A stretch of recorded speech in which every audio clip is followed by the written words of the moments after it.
semuanya. Halo. Kita dari kelompok 6 akan mempresentasikan Kerajaan Goa Talo. Saya Alcika Nafira Lintang, absen pertama sebagai narator 1. Saya Imal Sabila, absen 15 sebagai narator 2. Saya Alusia Madina Kristianti, nomor absen 2 sebagai narator 3. Saya Lasna Ferdian, absen 17 sebagai narator 4. Saya Bintang Prosekin Jurga Flora sebagai editor 1. Saya Elisa Putri Rahayu sebagai editor 2. Selamat menyaksikan.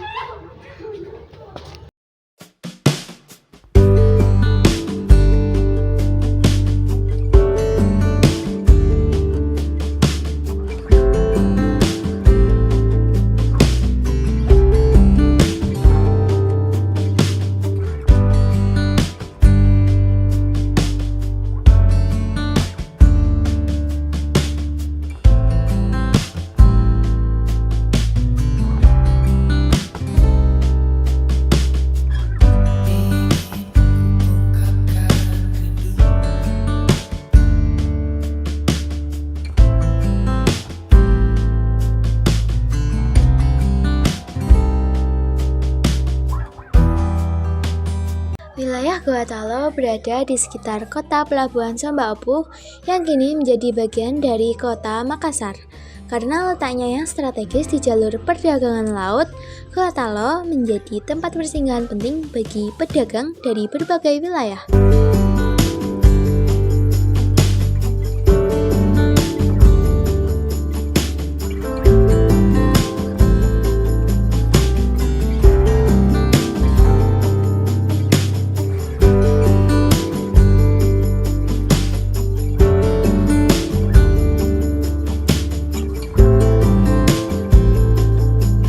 Awalnya Goa hanyalah sebuah kerajaan kecil yang berdiri sekitar tahun 1320, tapi segalanya berubah ketika Goa dan Talo bersatu pada awal abad ke-16. Sejak saat itu mereka menjelma menjadi kekuatan besar yang menguasai sebagian besar wilayah timur Indonesia. Kerajaan ini mencapai puncak kejayaan antara tahun 1511 hingga 1669 dengan wilayah kekuasaan yang luas dari Sulawesi hingga Nusa Tenggara. Pada tahun 1607, Goa Talo secara resmi memeluk Islam yang makin memperkuat identitas dan pengaruhnya. Sayangnya, kerajaan ini mulai meredup setelah kekalahan dari VOC dalam Perang Makassar tahun 1669. Goa Talo memiliki banyak raja hebat yang dikenang sampai sekarang. Yang pertama adalah Kareng Bayo, raja pertama Goa, dan Kareng Loeri Talo, raja pertama Talo. Keduanya membuka jalan untuk bersatunya dua kerajaan ini. Lalu ada Sultan Abdullah, Raja Talo pertama yang masuk Islam pada tahun 1605, diikuti oleh Sultan Alauddin, Raja Goa ke-14 yang juga masuk Islam dan menyebarkan dakwah ke wilayah timur. Selain itu ada Tuni Palanggo, Raja Goa ke-10 yang memperluas wilayah dan menata pemerintahan.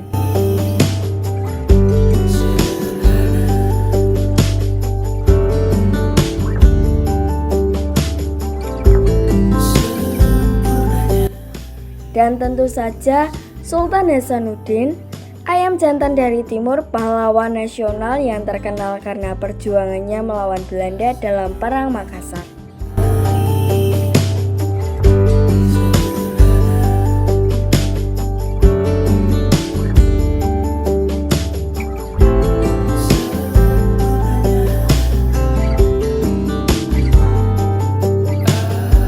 Dalam sistem pemerintahannya, Goa Talo menganut monarki absolut.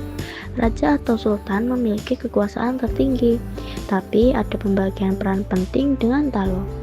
Setelah bersatu, Goa memimpin sebagai sultan, sementara Talo mengangkat Tumabicara Buta, semacam perdana menteri yang jadi penasihat utama dan pelaksana kebijakan kerajaan. Pembagian kekuasaan ini menciptakan keseimbangan dan membuat kerajaan ini jadi makin solid. Pusat pemerintahannya berada di Balalompoa, yang artinya rumah besar, dan sekarang menjadi museum sejarah.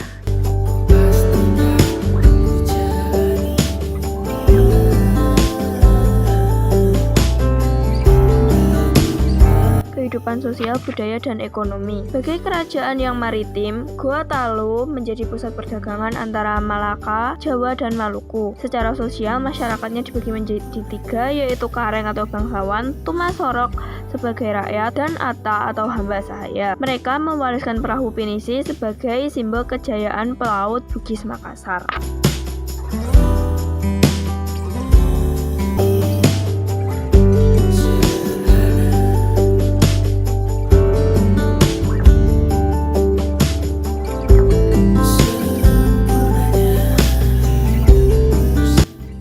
Banyak peninggalan bersejarah dari Gorontalo yang masih bisa kita lihat sampai sekarang.